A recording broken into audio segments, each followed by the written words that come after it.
Good evening students. इसके पहले वाले क्लास में हम लोगों ने डायपोल के बारे में पढ़ा था कि डायपोल होता है क्या है, डायपोल मोमेंट क्या होता है। तो उसको हम थोड़ा सा रिवाइज करा देते हैं और उसके बाद से हम आगे बढ़ेंगे। ठीक। दो इक्वल एंड अपोजिट चार्ज जो है अगर एक डिस्टेंस से सेपरेटेड है तो इसको हम कहते हैं डायपोल। ठीक है। और किसी भी डायपोल का ना डायपोल मोमेंट होता है। ठीक है। जैसे मान लो कि ये क्या है, प्लस क्यू है और ये क्या है, माइनस क्यू है। तो ये क्या है, दो इक्वल एंड अपोजिट चार्ज है और सेपरेटेड बाय ये डिस्टेंस है और वो डिस्टेंस हम 2a अगर ले रहा है तो इस पूरे सिस्टम को हम क्या बोलेंगे, डायपोल बोलेंगे। टोटल चार्ज ऑफ डायपोल क्या होता है, total charge of a dipole वो हमारा जो है वो होता है 0। समझे, plus q plus minus q equal to क्या हो जाएगा, 0 हो जाएगा।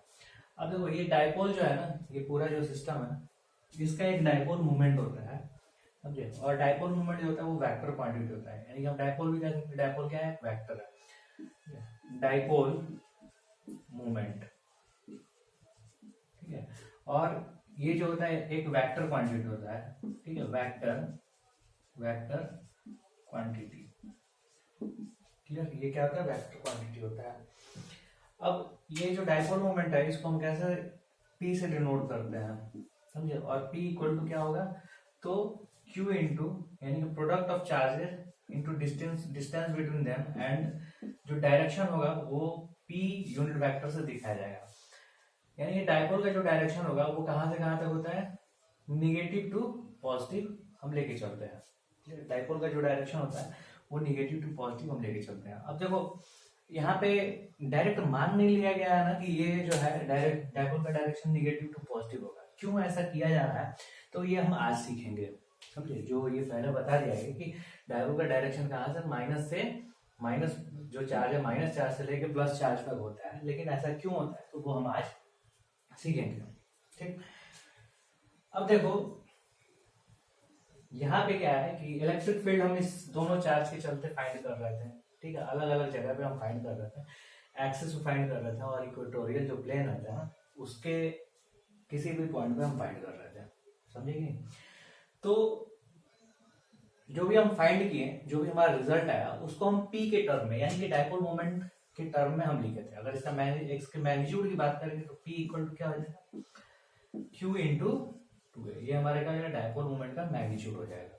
तो जो इलेक्ट्रिक फील्ड आ रहा था इसके वजह से वो कैसे किस तरीके से डिपेंड कर रहा था, तो E जो है उसका जो रिलेशन था ऐसा था, समझे। इसकी वजह से ये पूरे सिस्टम की वजह से जो इलेक्ट्रिक फील्ड आ रहा था उसका जो डिपेंडेंसी था ये किस पे, तो डिस्टेंस पे। यानी कि इस और यानी कि इसके मिडिल से किसी पॉइंट पर अगर इलेक्ट्रिक फील्ड फाइंड करना है तो उसका जो डिपेंडेंस था वो हमारा क्या था, इज इनवर्सली प्रोपोर्शनल टू, ठीक है, जो डिस्टेंस है कहां से, यहां से जिस पॉइंट तक का फाइंड करना था, यहां से जिस पॉइंट तक का फाइंड करना था उसके क्यूब के इनवर्सली प्रोपोर्शनल है, समझे कि नहीं। तो ये सारी बातें तो हम जानते थे। और फाइनली क्या किया गया कि जो इलेक्ट्रिक फील्ड फाइंड किया गया, देखो नॉर्मली तो मैं इलेक्ट्रिक फील्ड फाइंड कर सकते हो इससे फॉर्मूला कौन सा लगा के, तो इलेक्ट्रिक फील्ड वाला जो फॉर्मूला है वो लगा के और सुपरपोजिशन प्रिंसिपल यूज करके फाइंड कर सकते हो। लेकिन फाइनली हम इसको इसके टर्म में हम लिख दे रहे हैं, समझे कि नहीं। अब ये जो किताब में क्वेश्चन नंबर दे रखा है, क्वेश्चन नंबर, ठीक है, 1.10, इसमें क्या है ना कि एक एक्सिस पे कोई पॉइंट है, एक डायपोल की वजह से एक एक्सिस पे कोई पॉइंट है, वहां पे इलेक्ट्रिक फील्ड फाइंड करना है। और एक क्या है, इक्वेटोरियल एक्सिस पे है, वहां पे भी इलेक्ट्रिक फील्ड फाइंड करना है। अब देखो ये जो है इसको दो मेथड से बनाया गया। दो मेथड कहने का मतलब क्या होगा कि एक बार सुपरपोजिशन प्रिंसिपल और इलेक्ट्रिक फील्ड इंडिविजुअली चार्जेस के बारे में चार्जेस के द्वारा ढूंढ के और उसको वेक्टर सम किया गया है। दूसरा क्या है, फॉर्मूला अप्लाई किया गया है। तो इस दोनों से कंक्लूजन ये मिलता है ना कि जब ये डिस्टेंस हमारा बहुत ही छोटा रहे, किसके रेस्पेक्ट में, तो यहां से लेके यहां तक के रेस्पेक्ट में, या फिर यहां से लेके यहां तक के रेस्पेक्ट में, समझे। तो हम फॉर्मूला जो हम पढ़े थे वो डायरेक्टली हम यूज कर सकते हैं। कौन कौन सा फॉर्मूला हम पढ़े थे, ठीक है, फॉर्मूला कौन कौन सा डिराइव हुआ था, तो ई एक्सियल, ठीक है, ई एक्सियल यही हम पढ़े थे ना, 1/4πε0 2p/r³, समझे? ये हम पढ़े थे। दूसरा क्या है, ई इक्वेटोरियल, इक्वेटोरियल वो क्या था, 1/4πε0 माइनस पी, सॉरी इसको ऐसे लिखो, डायरेक्ट ऐसे लिखो, समझे? ये जो है ऐसे ऑन r³, समझे? तो ये जो है हम फॉर्मूला पढ़ चुके थे, तो ये डायरेक्ट फॉर्मूला भी हम अप्लाई करेंगे तो बहुत माइन्यूट सा डिफरेंस आता है दोनों के रिजल्ट में, ठीक है? तो ये जो एग्जांपल है यही हमें समझा रहा है, और एग्जांपल को तुम अच्छे से करोगे, क्लियर? अब देखो, थोड़ा सा हम लास्ट में ये भी डिस्कस किए थे कि जो भी है दो तरह का मॉलिक्यूल होता है, एक पोलर होता है, एक नॉन पोलर मॉलिक्यूल होता है। और पोलर मॉलिक्यूल जो होता है ना, इररिस्पेक्टिव ऑफ इलेक्ट्रिक फील्ड, अगर इलेक्ट्रिक फील्ड ना भी रहे ना तो वो उसके अंदर में डाइपोल मोमेंट होता है। लेकिन जो नॉन पोलर मॉलिक्यूल होता है वो जैसे ही इलेक्ट्रिक फील्ड में जाता है ना तो उसके अंदर में एक डाइपोल मोमेंट क्रिएट हो जाता है। तो पहले वाले में जो पोलर मॉलिक्यूल में क्या था, परमानेंट डाइपोल मोमेंट रहता है, यानी कि अगर इलेक्ट्रिक फील्ड रहे या फिर ना रहे उससे कोई मतलब नहीं है, उसमें परमानेंट डाइपोल मोमेंट होगा। लेकिन ये नॉन पोलर जो मॉलिक्यूल है जैसे ही इलेक्ट्रिक फील्ड में जाएगा क्या होता है, सेपरेशन ऑफ जो चार्ज, जो सेंटर ऑफ चार्ज होता है ना उसका सेपरेशन हो जाता है, और जिसकी वजह से क्या होता है, एक डाइपोल मोमेंट क्रिएट हो जाता है, वहां पे एक डाइपोल क्रिएट हो जाता है और उसका कुछ ना कुछ मूवमेंट होता है। और मैंने इफेक्टिव इसका बताया था कि आगे चल के ये क्या करता है, इसके बारे में पढ़ना भी है, और ये इफेक्ट डालता है दो पॉइंट चार्जेस के बीच में अगर फोर्स होता है तो, समझे? अब इसी चीज को ना हम थोड़ा सा और एक्सटेंड कर रहे हैं। तो मैंने ये भी तुम्हें बताया था कि इलेक्ट्रिक फील्ड जो होता है वो यूनिफॉर्म हो सकता है और नॉन यूनिफॉर्म भी हो सकता है। और यूनिफॉर्म और नॉन यूनिफॉर्म होने का मतलब तुम अच्छे से जानते हो। अगर इलेक्ट्रिक फील्ड लाइंस अगर हम ड्रॉ करते हैं, समझे, तो इलेक्ट्रिक फील्ड लाइन ड्रॉ करते हैं तो यूनिफॉर्म के लिए, देखो ये सारा रिवीजन चल रहा है, यूनिफॉर्म के लिए, यूनिफॉर्म इलेक्ट्रिक फील्ड लाइंस के लिए हम इस तरीके से लिखते हैं, ठीक? ये जो है इलेक्ट्रिक फील्ड लाइंस है किसके लिए, uniform electric field, uniform electric field lines, यानी कि हर जगह क्या होगा, स्ट्रेंथ क्या होगा, सेम होगा। अब नॉन यूनिफॉर्म के लिए तुम्हारा ऐसे भी हो सकता है, ऐसे भी हो सकता है। इसका कहने का मतलब क्या होगा कि ये जो है नॉन यूनिफॉर्म इलेक्ट्रिक फील्ड है, नॉन यूनिफॉर्म इलेक्ट्रिक फील्ड है, और स्ट्रेंथ डिक्रीज कर रहा है या इंक्रीज कर रहा है। तो देखो यहाँ पे क्या है, क्राउडेड ज्यादा है ना, यहाँ पे कम क्राउडेड है, तो स्ट्रेंथ क्या है, डिक्रीज कर रहा है। तो यहाँ पे क्या होगा, डिक्रीजिंग ई, ठीक है, डिक्रीजिंग ई, ठीक है। फिर यहां पे हम देखेंगे ये क्या होगा, तो ये भी क्या है, नॉन यूनिफॉर्म इलेक्ट्रिक फील्ड है, नॉन यूनिफॉर्म इलेक्ट्रिक फील्ड है, इलेक्ट्रिक फील्ड, लेकिन क्या है, इसका स्ट्रेंथ इंक्रीज कर रहा है, ठीक है, तो इंक्रीजिंग, ठीक है, जो स्ट्रेंथ है वो क्या हो रहा है, इंक्रीज कर रहा है, तो इंक्रीजिंग इलेक्ट्रिक फील्ड, क्लियर? तो ये सारी बातें समझ में आ गई। अब हम आगे बढ़ते हैं, है क्या कि अगर डाइपोल को अगर यूनिफॉर्म इलेक्ट्रिक फील्ड में अगर हम रख देंगे तो क्या होगा, समझे? डाइपोल को यूनिफॉर्म इलेक्ट्रिक फील्ड में रख देंगे तो क्या होगा। तो इसको जानने के पहले ना हम कुछ और बातें देखते हैं, जैसे कि मान लो यूनिफॉर्म इलेक्ट्रिक फील्ड में अगर हम किसी चार्ज को रखते हैं तो क्या होगा, समझे? यूनिफॉर्म इलेक्ट्रिक फील्ड में अगर हम किसी चार्ज को रखते हैं तो क्या होगा। जैसे मान लो कि ये क्या है, यूनिफॉर्म इलेक्ट्रिक फील्ड है, ठीक है, यूनिफॉर्म इलेक्ट्रिक फील्ड, ठीक। अब इसमें अगर हम पॉजिटिव चार्ज को हम यहाँ पे रखते हैं तो क्या असर पड़ेगी इस पे। अब जैसे ही हम पॉजिटिव चार्ज को यहाँ पे रखेंगे, क्लियर, तो ये जो पॉजिटिव चार्ज है इसके ऊपर फोर्स लगेगा, इतना पता है, समझे? और फोर्स का जो डायरेक्शन होगा वो किधर की तरफ होगा, तो जो फोर्स का डायरेक्शन होगा वो फील्ड के डायरेक्शन में होगा, समझे? वो क्या होगा, फील्ड के डायरेक्शन में होगा। अगर अभी भी ये चीज नहीं समझ में आए तो इस चीज को मैं दूसरे तरीके से बताता हूँ। जैसे मान लो कि यहाँ पे एक पॉजिटिव चार्ज है और यहाँ पे निगेटिव चार्ज है, तो फील्ड का डायरेक्शन क्या होगा, ऐसे है कि नहीं। अब मान लो यहाँ पे अगर एक छोटा सा पॉजिटिव चार्ज रखोगे तो ये जो है, ये पॉजिटिव जो चार्ज है ये क्या करेगा, रिपेल करेगा ना इसको, समझे। चलो ये मान लो ये निगेटिव चार्ज नहीं है, समझे, ये इनफाइनाइट तक फील्ड लाइंस जा रहा है इसका, समझे, ये क्या है, ये हमारा इलेक्ट्रिक फील्ड लाइंस है। तो पॉजिटिव चार्ज जैसे ही रखेंगे तो क्या होगा, पॉजिटिव चार्ज तो रिपेल होगा ना यहाँ से, ये पॉजिटिव चार्ज को क्या करेगा, रिपेल करेगा, यानी कि जो पॉजिटिव चार्ज है वो इधर की तरफ मूव करना शुरू हो जाएगा। लेकिन अगर जैसे ही हम निगेटिव चार्ज रखेंगे तो इस पे कहाँ फोर्स लगेगा, तो इस पे फोर्स हमारा इधर की तरफ लगना शुरू होगा।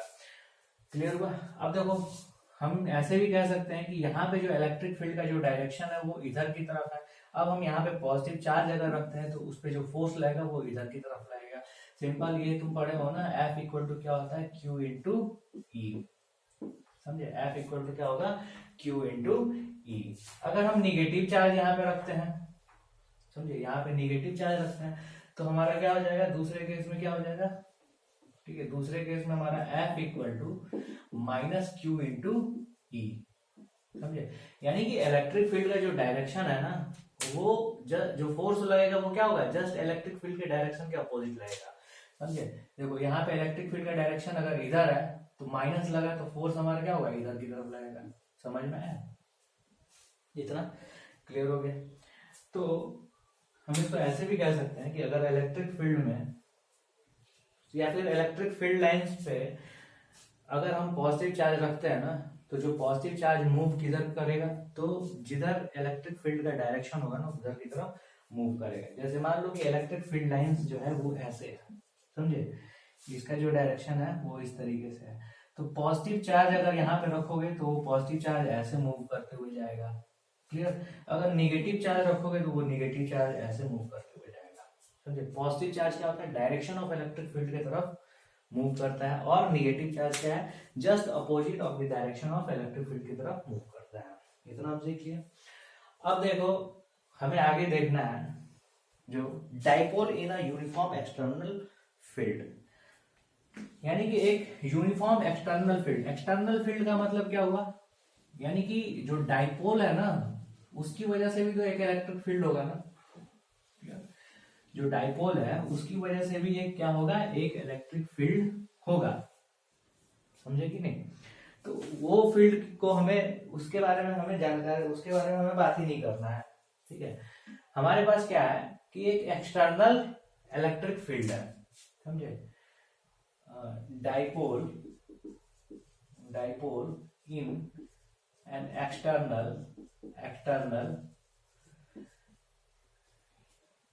Uniform external electric field, uniform, ठीक है, यूनिफॉर्म एक्सटर्नल इलेक्ट्रिक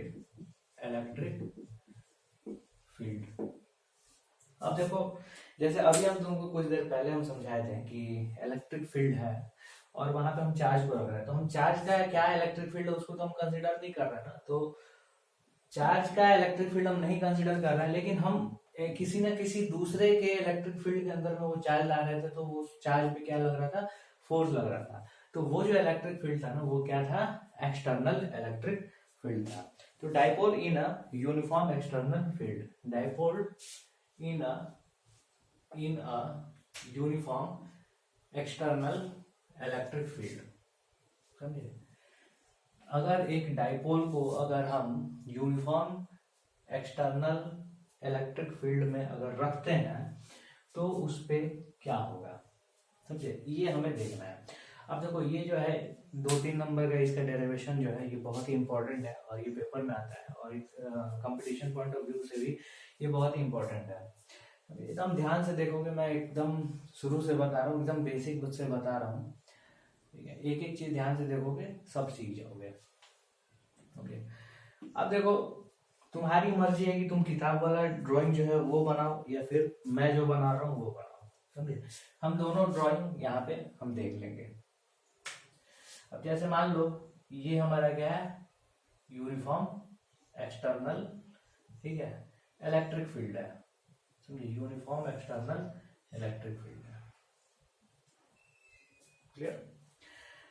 अब यहाँ पे डाइपोल को हम किसी एंगल पे हम रख देते हैं। अब इलेक्ट्रिक फील्ड का जो डायरेक्शन है वो क्या होगा, वो इधर ये होगा हमारा इलेक्ट्रिक फील्ड का डायरेक्शन।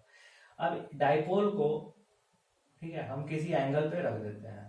जैसे मान लो कि ये तुम्हारा क्या हो जाएगा, पॉजिटिव, नेगेटिव, समझे। तुम ऐसे भी रख दो, ऐसे रखना चाहो तो ऐसे भी रख सकते हो, अगर ऐसे ना रखना चाहो तो इधर की तरफ तुम रख दो, ठीक है। ये नेगेटिव मान लो, ठीक है, और ये पॉजिटिव मान लो, समझे। ऐसे भी मान सकते हो। देखो तुम डेरिवेशन करना है, तुम्हें डेरिवेशन करना है या फिर जो भी है तरीका सीखोगे, तुम्हें कोई भी कहीं भी कुछ भी रख सकते हो, समझे कि नहीं, और वो तुम्हारा रिजल्ट सही आएगा। अब तुम देखो कि ये जो है डाइपोल है, क्लियर, ये डाइपोल है, इसका डाइपोल मूवमेंट होगा, और डाइपोल मूवमेंट का कुछ ना कुछ डायरेक्शन होता है, तो डाइपोल मूवमेंट का डायरेक्शन ये है, समझे।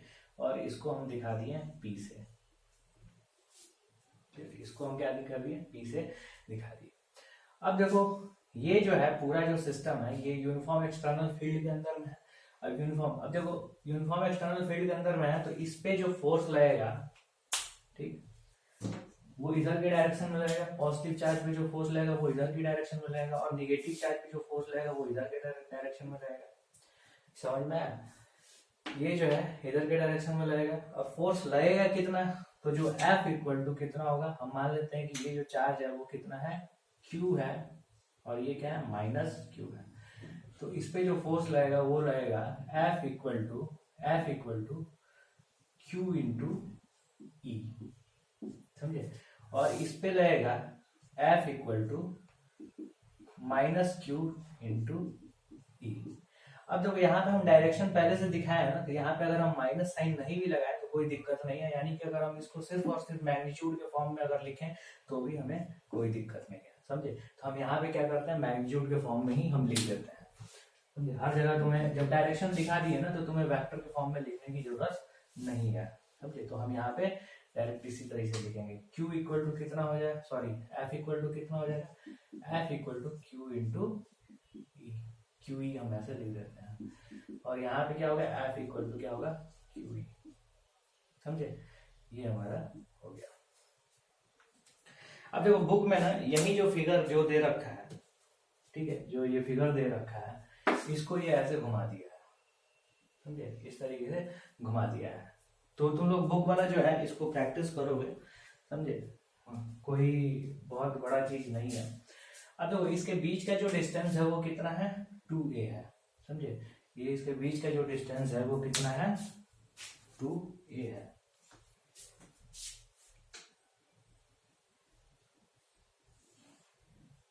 ये कितना है डिस्टेंस, 2a है।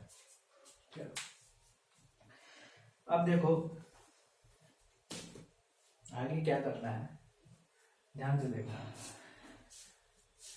इस पे अगर हम पूरे सिस्टम पे की अगर हम बात करते हैं, यानी डाइपोल की अगर हम बात करते हैं, तो इस पे जो फोर्स लग रहा है, नेट फोर्स, वो लग रहा है 0, समझे। नेट फोर्स क्यों हम 0 कह रहे हैं, कि हम पूरे सिस्टम की बात कर रहे हैं, पूरे सिस्टम पे देखेंगे तो summation force in y direction कितना हो जाएगा, 0, और summation force in x direction कितना हो जाएगा, 0, समझे। तो जो टोटल फोर्स है ना इस पे, ठीक है, टोटल फोर्स इस पूरे सिस्टम की हम बात कर रहे हैं, सिर्फ इस चार्ज पे नहीं, हम ओवरऑल सिस्टम की हम बात कर रहे हैं। पूरे सिस्टम पे जो फोर्स है हमारा कितना लग रहा है, वो 0 लग रहा है, समझे। समेशन अगर हम लेंगे तो क्या होगा, वो 0 रहेगा। लेकिन अगर हम यहाँ पे देखें कि ये जो फोर्स लग रहा है ना, वो क्या है, एक डिस्टेंस से सेपरेटेड है, समझे, एक डिस्टेंस से क्या है, सेपरेटेड है। जैसे मान लो कि अगर इस पे हम देखो, इस पे हम फोर्स लगा रहे हैं, समझे, देखो इधर से भी फोर्स लगा रहे हैं और इधर से भी फोर्स लगा रहे हैं, तो फोर्स अगर इस पे हम लगा रहे हैं, तो टोटल x डायरेक्शन में फोर्स और y डायरेक्शन में फोर्स क्या हो गया, 0 हो गया, समझे।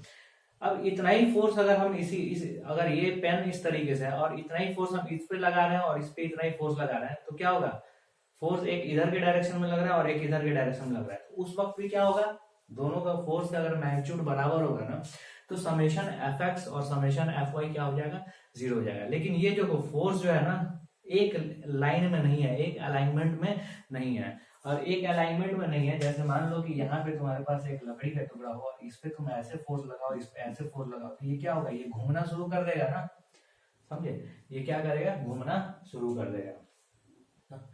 तो जब फोर्स, ठीक है, किसी ऑब्जेक्ट पे लगता है, इक्वल एंड अपोजिट फोर्स लगता है किसी ऑब्जेक्ट पे, लेकिन जो line of action of force है ना वो सेम नहीं रहता है, वो डिफरेंट डिफरेंट रहता है। जैसे यहाँ पे देखो line of action of force यहाँ पे इधर की तरफ है और इस पे क्या है, इधर की तरफ है, लेकिन ओवरऑल सिस्टम पे देखें ना तो एक फोर्स एक्स डायरेक्शन में लग रहा है और एक फोर्स माइनस एक्स डायरेक्शन में लग रहा है। तो उस वक्त क्या होगा, घूमना शुरू हो जाएगा, समझे, ये क्या होगा, ये जो है डायपोल क्या होगा, घूमना शुरू हो जाएगा। क्लियर, ये जो डायपोल है वो घूमना शुरू हो जाएगा। यानी कि हम इसको कहते हैं क्या, इसको हम कहेंगे कि ये पूरे सिस्टम में, ठीक है, इस पूरे सिस्टम पर ये जो सिस्टम है ना इसके ऊपर ना ये इलेक्ट्रिक फील्ड क्या लगाएगा, टॉर्क लगाना शुरू कर देगा, समझे, इलेक्ट्रिक फील्ड क्या करेगा, टॉर्क लगाना शुरू कर देगा।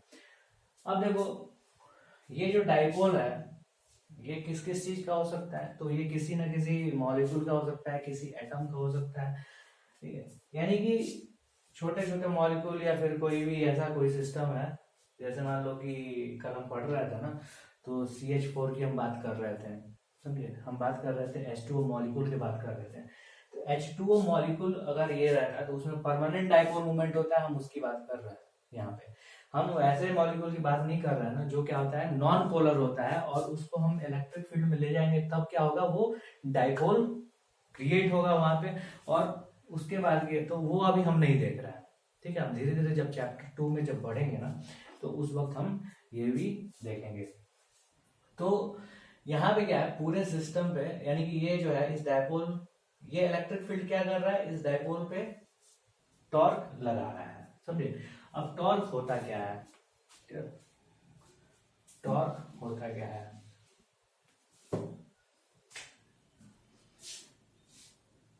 ठीक है, अगर तुम देखोगे ना इसको तो इसको हम कपल भी कहते हैं, तुम 11th में पढ़ो, ठीक है। Two equal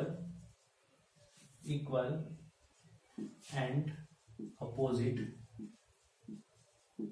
forces separated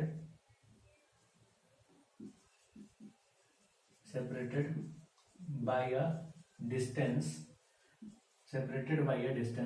constitute torque. okay. दो इक्वल एंड अपोजिट फोर्सेस जो है वो अगर किसी डिस्टेंस से सेपरेटेड हो तो वो क्या करते हैं, वो टॉर्क को कॉन्स्टिट्यूट करते हैं, और इसको हम कपल भी कहते हैं, ठीक है, इसको हम क्या कहते हैं, कपल भी इसको हम कहते हैं। ठीक है, अब देखो टॉर्क जो होता है ना वो क्या है, एक वेक्टर क्वांटिटी है। अब इस चीज को समझना, जैसे मान लो कि ये जो है ये ऑब्जेक्ट जो है ऐसे घूम रहा है, ठीक, या तो ऐसे घूम सकता है या फिर ऐसे घूम सकता है। तो ये ऑब्जेक्ट अगर घूम रहा है ना ऐसे गोल, ऐसे घूम रहा है, रोटेट कर रहा है, तो यानी इस पे टॉर्क लग रहा है। देखो क्या कर रहा है, हम इससे इधर की तरफ धक्का दे रहे हैं और इससे इधर की तरफ धक्का दे रहे हैं, तो इस ये एक्सिस के थ्रू क्या हो रहा है, ऐसे घूम रहा है, समझे। ऐसे भी घूम सकता है, ठीक है, इस डायरेक्शन में भी घूम सकता है, देखो इस डायरेक्शन में भी घूम सकता है और इस डायरेक्शन में भी घूम सकता है। तो टॉर्क क्या है, टॉर्क हमारा एक वेक्टर क्वांटिटी है, ठीक है। टॉर्क क्या है, torque is a vector quantity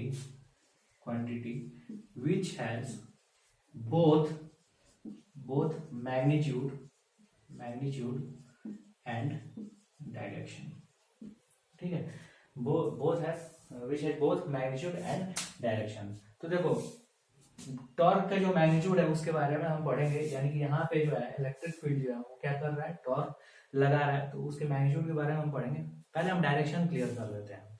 देखो अगर ये जो है ना इधर की तरफ घूम रहा है तो इसका टॉर्क का डायरेक्शन किधर होगा, ठीक, तो तुम ये राइट हैंड उठाना, ठीक है, राइट हैंड उठाना, और ये जो है ना जिस डायरेक्शन में ये घूम रहा है, देखो ये जिस डायरेक्शन में घूम रहा है उधर की तरफ ये ऐसे घुमाओगे, ठीक है, देखो ये ऐसे घूम रहा है तो इधर की तरफ ऐसे घुमाओगे, तो ये जो अंगूठे का जो डायरेक्शन है ना वो तुम्हारा बताएगा कि टॉर्क का डायरेक्शन क्या है। क्लियर, वो तुम्हारा बताएगा कि टॉर्क का डायरेक्शन क्या है। तो यहाँ पे अगर हम देखेंगे तो टॉर्क का डायरेक्शन किधर की तरफ होगा, तो देखो हम क्या करते हैं, घुमाते हैं ऐसे, ऐसे हम घुमा रहे हैं। देखो ये जो है ये पूरे सिस्टम को ऐसे घुमाना शुरू करेगा, तो देखो समझ में आया, पूरे सिस्टम को ऐसे घुमाना शुरू करेगा, तो जो टॉर्क का डायरेक्शन होगा इसमें क्या होगा, बोर्ड के अंदर में होगा। क्लियर।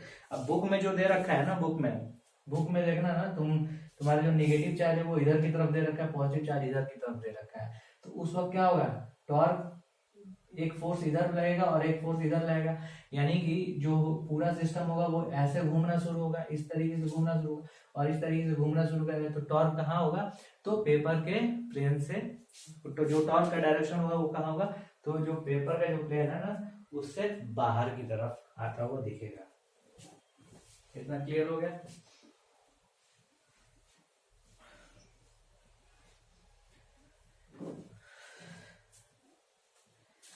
अब देखो टॉर्क का जो मैग्नीट्यूड होता है वो हम कैसे कैलकुलेट करते हैं, समझे। तो टॉर्क जो होता है वो होता है टॉर्क इक्वल टू, हम ऐसे दिखाते हैं, टॉर्क इक्वल टू होता है, ठीक है, magnitude of torque force into perpendicular distance between the force, ठीक है। जो फोर्स का मैग्नीट्यूड होगा और perpendicular distance between the force, तो टॉर्क इक्वल टू हमारा क्या होगा यहाँ पे, तो हम इसी टॉर्क को हमें कैलकुलेट करना है। अब टॉर्क को कैलकुलेट करने के लिए हमें फोर्स तो पता है, तो फोर्स हमारा कितना है, Q इंटू ई, समझे। अभी हम क्या कर रहे हैं, इसको अभी हम लिख रहे हैं, इसके मैग्नीट्यूड को हम लिख रहे हैं, सिर्फ और सिर्फ मैग्नीट्यूड को लिख रहे हैं। तो मैग्नीट्यूड ऑफ टॉर्क, मैग्नीट्यूड, ठीक है, magnitude of torque equal to क्या होगा, force into perpendicular distance between the forces. तो यहाँ पे हम देखेंगे फोर्स तो हम लिख लिए, लेकिन perpendicular distance between the forces क्या होगा, तो हम उस फिगर में हम देखेंगे कि perpendicular distance between the forces जो है वो क्या है।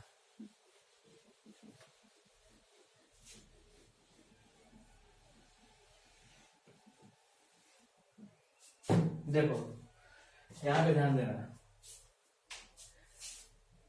ऐसे तुम ड्रॉ करोगे, समझे। अब देखोगे कि इसमें perpendicular distance between the forces जो है वो हमारा ये है। अब तुम कोई सोचेगा कि ये है या नहीं है, तो ये नहीं है। क्यों नहीं है, तो देखो ये जो डिस्टेंस है क्या इस फोर्स के परपेंडिकुलर है, नहीं है, लेकिन ये जो डिस्टेंस है ना, ये जो लाइन है इस फोर्स के भी इस फोर्स के भी परपेंडिकुलर है और इस फोर्स के भी परपेंडिकुलर है, तो परपेंडिकुलर डिस्टेंस हमारा क्या हो जाएगा, ये हो जाएगा। क्लियर इतना। अब देखो ये जो डिस्टेंस है हम कैसे निकालेंगे, जैसे मान लो कि ये डिस्टेंस हमारा क्या हो गया, ए बी और सी, तो ये डिस्टेंस हमारा हो गया ए बी, समझे। और ये ए बी हम कैसे निकालेंगे, तो इसको देखने के लिए तो मैं फिर से इसका थोड़ा सा बड़ा सा डायग्राम बना रहा हूँ, उसको देखना। यहाँ पे तुम देखोगे कि ये हमारा क्या है, सी, ये हमारा बी और ये 2a, समझे कि नहीं, ये क्या है 2a और ये और हमें क्या निकालना है, ये चीज निकालना है, ये ए बी हमें निकालना है। ठीक है। अब देखो यहाँ पे अगर हम देखेंगे तो इलेक्ट्रिक फील्ड का डायरेक्शन जो है वो हमारा क्या होगा, इधर की तरफ है ना, तो ये हमारा क्या होगा, इलेक्ट्रिक फील्ड का डायरेक्शन होगा। और ये क्या होगा हमारा, देखो यहाँ से इधर की तरफ क्या है, पी का डायरेक्शन है, तो ये हमारा क्या होगा, डाइपोल मोमेंट का डायरेक्शन। ठीक है, ये क्या होगा, डाइपोल मोमेंट का डायरेक्शन। तो ये एंगल हम मान लेते हैं कि थीटा है। ठीक है, अब देखो इसमें तुम शुरुआत में ही लिख दोगे क्या, कि जो डाइपोल है ना वो इलेक्ट्रिक फील्ड में थीटा एंगल पे है, यानी कि P और P एंड E के बीच का जो एंगल है ना, angle between P and E जो है उसके बीच का जो एंगल है वो कितना है, इज थीटा। समझे, P और E जो है उसके बीच का जो एंगल है वो क्या है, वो है थीटा। तो हम यहाँ पे देखो ये हम दिखा दिए, ये E है, समझे, और ये क्या है, P है, तो ये हमारा एंगल कितना हो जाएगा, थीटा हो जाएगा। समझे, हम दिखा दिए। अब ये देखो ये क्या है, 2a है, समझे, तो ये जो डिस्टेंस होगा वो क्या होगा। अब देखो यहाँ पे ध्यान देना,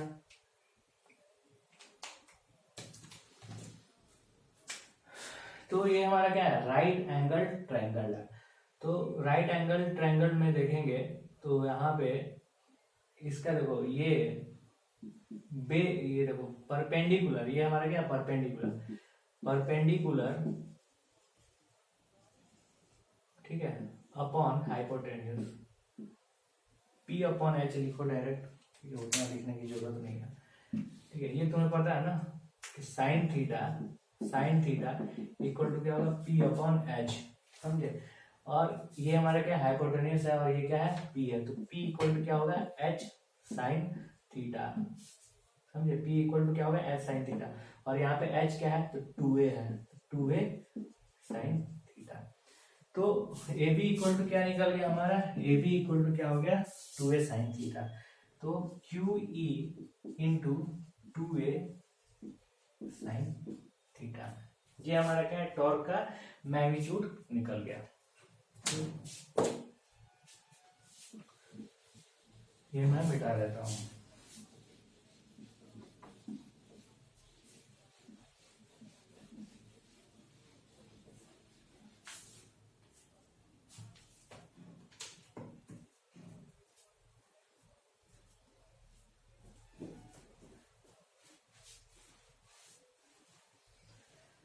समझे कि नहीं, ये टॉर्क का क्या हो गया मैग्नीट्यूड निकल गया। अब यहाँ पे हम देखेंगे मैग्नीट्यूड को, ये क्या है P, सॉरी ये क्या है Q E 2a sine theta. हम इसको क्या करते हैं ना E को एक साथ लिखते हैं और Q इंटू 2a को एक साथ लिखते हैं साइन थीटा। अब Q इंटू 2a कितना होता है, ठीक है, तो ये P के बराबर होता है, P के मैग्नीट्यूड के बराबर होता है, समझे, P के मैग्नीट्यूड के बराबर होता है। तो P के मैग्नीट्यूड के बराबर होता है तो क्या होगा Q इंटू 2a और ये साइन थीटा। तो इसको हम क्या करते हैं, फिर हम इसको वेक्टर फॉर्म में कास्ट करने की कोशिश करते हैं, समझे। ये क्या होगा P साइन थीटा, समझे। अब देखो ये हम डायरेक्ट यहाँ पे अभी ये क्रॉस नहीं है, ये हम सिर्फ क्या है ये मल्टीप्लीकेशन का साइन है, ये जो साइन है ये किस चीज का है तो मल्टीप्लीकेशन का ये साइन है। अब देखो यहाँ पे